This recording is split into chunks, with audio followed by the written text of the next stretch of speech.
안녕하세요. 10월 2일 수요일입니다.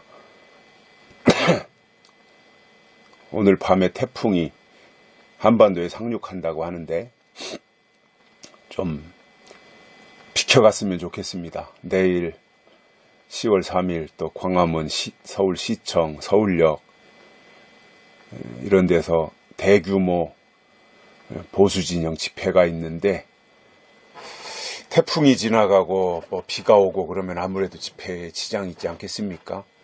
저 좌파들은 지난 토요일날 그 서울 서초동 검찰청 앞에 한 3, 4만 명 집회 인원 한 3만여 명 모인 것 가지고 200만 명 모였다고 부풀려도 어떻게 그렇게 부풀려요? 말도 안 되는 거. 거기 면적이 만 몇천 평밖에 안 된다고 하는데 계산해 보면 뻔하잖아요. 거짓말도 어느 정도 꺼내야지. 한 2배, 3배 부풀리는 거야. 집회 주최하는 입장에서는 그럴 수 있다고 쳐도 말이 되는 얘기를 해야지. 참, 이게 국민이 그렇게 어리석은 줄 아나 봐요. 이 사람들이 참. 그렇게 하면 속을 줄 알고. 근데 이번 3일날, 10월 3일날 개천절에 광화문 서울시청 서울역 요 정도가 집회가 진행이 되는데 아마 이번에 한 150만 명 정도만 나온다면 굉장히 힘을 얻을 수 있을 것 같은데 움직일 수 있는 분들은 좀 이 방송 들으시는 분들은 다 나오셨으면 좋겠어요. 저도 반드시 참석해서 조국 아웃, 문재인 아웃 외칠 겁니다. 나라가 어려울 때는 신앙인들이 나서야 돼요. 자꾸 정치와 종교는 분리해야 한다 이렇게 말을 하는데 그 말이 어느 정도는 맞아요. 저도 인정하는 부분들은 있습니다. 근데 정치와 종교 분리해야 된다고 하는 것은 만들어진 이유가 정치가 과도하게 교회를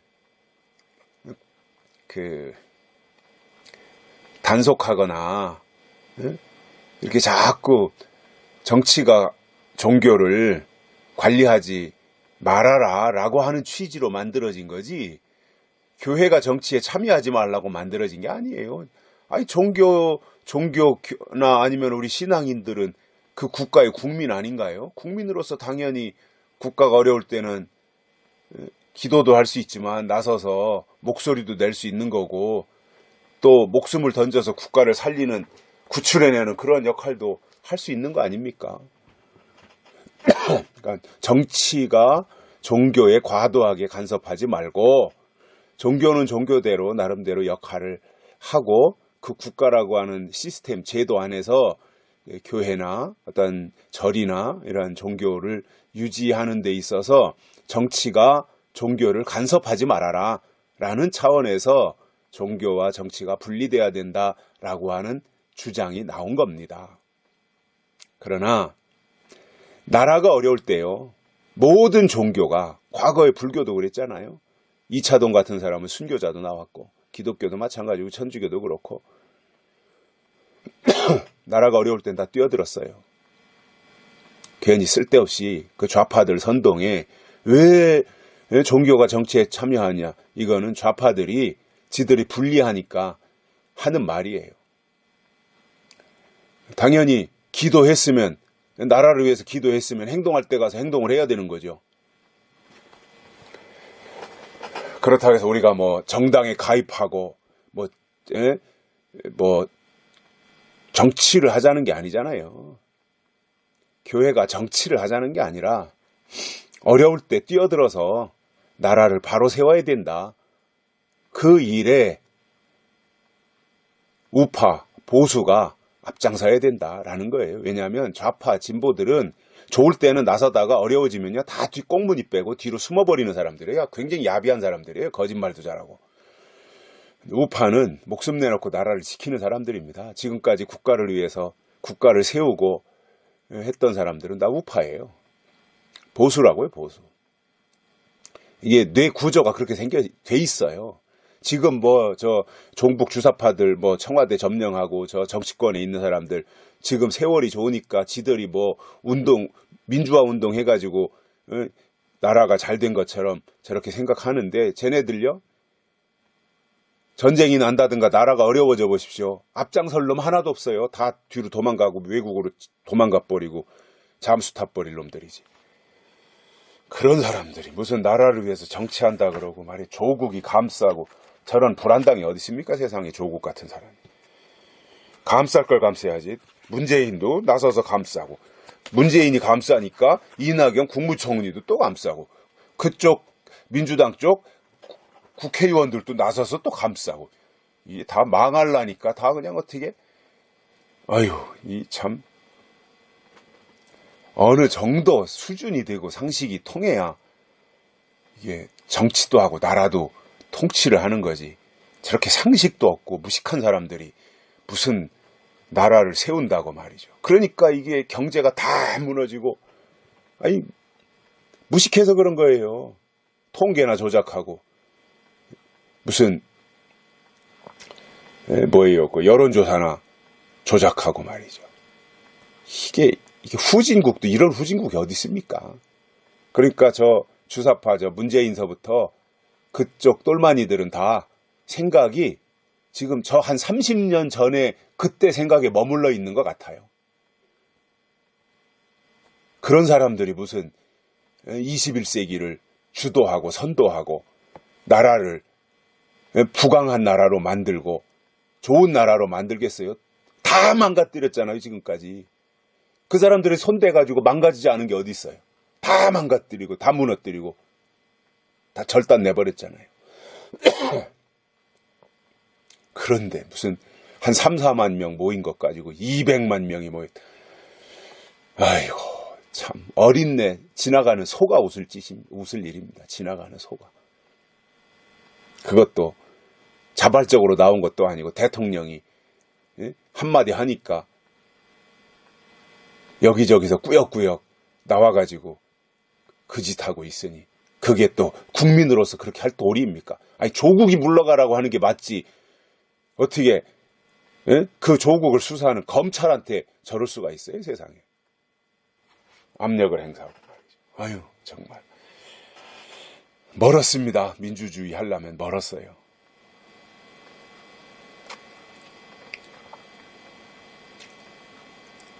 오늘 말씀은 고린도전서 5장 7절입니다. 너희는 누룩 없는 자인데 새 덩어리가 되기 위하여 묵은 누룩을 내어버리라. 우리의 유월절 양 곧 그리스도께서 희생이 되셨느니라. 누룩에 대한 말씀을 하고 있습니다. 고린도 교회를 향해서 바울이 너희는 누룩 없는 자다라는 거예요. 누룩은 빵 만들 때 부풀리는 거잖아요. 잔뜩 부풀려요. 그 효모라고 하는 게 들어가가지고 부풀리는데 바울이 지금 고린도 교회를 향해서 누룩에 대해서 말씀하고 있는 이것은 죄를 말합니다. 죄. 누룩. 죄예요. 너희는 누룩이 없는 자다. 죄가 없는 자다. 왜냐? 예수님이 오셨으니까 여기서 죄라고 하는 것은 구약적 개념의 죄를 말하는 거, 율법. 그러니까 너희는 이미 예수 앞에 나왔고 예수를 믿으니까 율법을 지키지 않고 할례를 행하지 않아도 되니까 너희는 누룩이 없는 자다. 죄가 없다. 그러나 더 너희가 새 덩어리가 되기 위해 새로운 공동체가 되기 위해서 또 그리스도와 한 몸이 되기 위하여서는 묵은 누룩을 내어버려라 이거예요. 아직도 마음속에 남아있는 묵은 누룩, 찌꺼기들 있잖아요. 찌꺼기들. 그것을 내어버리라는 거예요. 그래서 우리가 신앙생활하면서 말씀을 듣잖아요. 말씀을 듣는 것은요. 계속해서 이 묵은 누룩을 내어버리는 겁니다. 초대교회 때도 그랬고요. 지금 이 시대도 마찬가지예요. 말씀을 들으면서 그 말씀이 나를 점점 점령하는 것이고요. 내가 말씀 앞에 점령당하는 것만큼 내 속에 있는 모든 죄성이나 이런 누룩에 속한 것들이 빠져나가는 거예요. 그래서 말씀으로 채우는 것이 신앙이고요. 말씀으로 우리의 심령이 채워지면 모든 육적인 것들은 그만큼 빠져나가는 겁니다. 여기에 빈 컵이 있잖아요. 빈 컵. 빈 컵에는 공기가 채워져 있죠. 근데 빈 컵에다가 주전자를 들고 물을 컵에다 따르면 컵 안에 있는 물이 들어가는 것만큼, 컵으로 물이 들어가는 것만큼 컵 안에 있던 공기는 빠져나가는 거예요.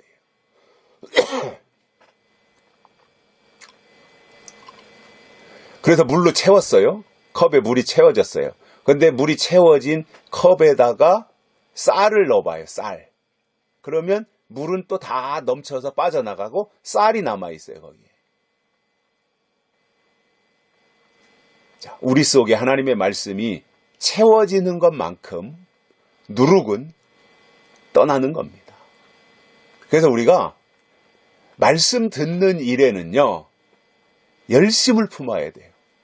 요즘같이 말씀 듣는 일, 사모하는 마음과 관심만 있으면 얼마나 좋아요. 그전에는 뭐 제가 계시록 같은 거 이렇게 세미나를 한다든가 예배에서 증거를 한다든가 그러면 그것을 녹음 테이프에다가 녹음을 해가지고 그걸 또 다시 필요한 사람들에게 복사를 해서 그걸 나눠드리면 그거를 또 녹음기에다가 넣고 그리고 들었어야 돼요. 얼마나 과정이 불편했잖아요. 과거에는 그렇게라도 해서 말씀을 들으려고 말이죠. 녹음기 켜놓고 주무시면서도 그 녹음기 켜놓고 제가 증거하는 말씀을 한마디라도 들으려고 했던 분들이 계셨어요.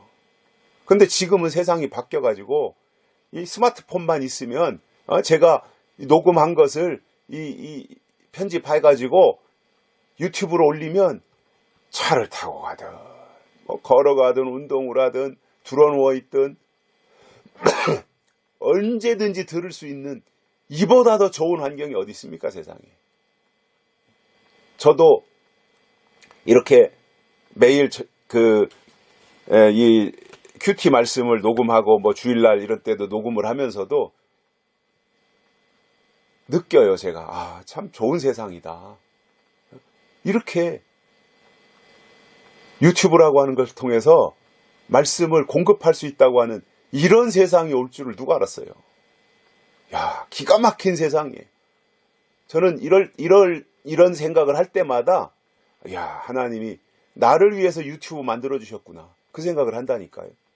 나를 위해서, 우리들을 위해서, 우리가 이 마지막 때 신앙생활을 하는 데 있어서 말씀을 제한 없이 지속적으로 공급받도록 하기 위해서 유튜브를 주셨구나, 하나님이. 얼마나 놀라운 일입니까? 그래서 계속 듣고 말이죠. 제가 매일 보내드리잖아요. 주일날 큐티는 안 하고 주일날은 이제 주일날 설교한 말씀을 보내드리니까 일주일에 7개가 가거든요. 7개가. 매일 가는 거예요. 한 달에 30개, 31개가 가는 거예요. 1년 365개가 가는 거예요. 근데 뭐 제가 뭐 이렇게 말하면 저거 교만에 터져가지고 그럴지 모르지만 그 교만하다고 하는 것이 아니라 제가 하고 있는 이 일에 대한 저 나름대로 어떤 자부심이나 긍지 그리고 하나님의 손에 붙잡혀서 제가 쓰임받고 있다라고 하는 것을 간증하는 거예요. 저는 제가 묵상하고 깨달은 성경 구절 그거 가지고 한 절 내지 2절 읽잖아요. 저는 주일날 설교도 요즘 성경을 이제 길게 읽고 증거하기가 싫어요. 한 절이나 2절 읽고 거기에서 아주 핵심을 파가지고 머릿속에 이렇게 남아있도록 그렇게 정리해서 말씀을 드리거든요. 근데 하나님이 제게 주신 은혜예요. 그것은 저에게 주신 은혜입니다. 그래서 제가 깨달은 것을 공급하는 거거든요. 어디서 뭐 누가 써놓은 책을 갖다 읽는 게 아니라 제가 앞에는 성경책 하나밖에 없어요. 성경책 펴놓고 성경 본문 읽고 그리고 주신 말씀들을 말씀을 드리거든요. 근데 일주일에 한 번 말씀 듣는 사람과 매일 듣는 사람 7배의 차이가 있잖아요. 매일 듣는 사람과 일주일에 한 번 듣는 사람 어떻게 같겠습니까? 일주일, 2주일 지날 때는 별 차이가 없을지 모르지만 그지 1년이 지나고 2년이 지나 보십시오. 말씀을 매일 지속적으로 반복해서 계속 들은 사람과 일주일에 한 번, 어쩌다 한 번 들은 사람과는 비교가 안 되는 거예요, 그거는. 하루에 3끼 밥을 꼬박꼬박 아주 사발에다가 담아가지고 꼭꼭 눌러서 꾸역꾸역 맛있게 잘 먹은 사람과 밥 한 공기 가지고 하루 종일 깨작깨작 하는 사람과 누가 건강하겠습니까? 누가 힘이 있겠습니까? 누가 일을 잘하겠습니까? 하나님 말씀도 똑같은 거예요. 그래서 우리가 주일날은 제가 거기다가 정말 목숨을 거니까 더 이제 폭넓게 그리고 깊이 있게